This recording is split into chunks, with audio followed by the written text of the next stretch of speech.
Birinchi bo'lib Baytullohni qurgan bu Odam alayhissalom. Otamiz Odam alayhissalom qurgan Baytullohni. Odam alayhissalom Baytullohni qurib, atrofida 7 marotaba tavof qilib aylangan. Aylanib bo'lib, tavofdan so'ng Alloh taolodan so'rayaptiki, Parvardigor, har bir mehnat qilgan inson mehnati tugagandan so'ng haqqini oladi.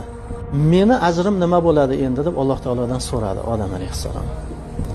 Shunda Alloh subhanahu va taolo Odam alayhissalomga vahiy qilib,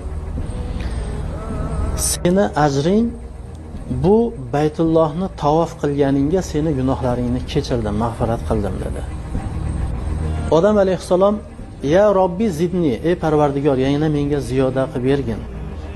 Shunda Alloh taolo yana vahiy qilib, shu seni avlodingdan to davri qiyomatgacha qaysi bir inson kelib Baytullohni tavof qiladigan bo'lsa,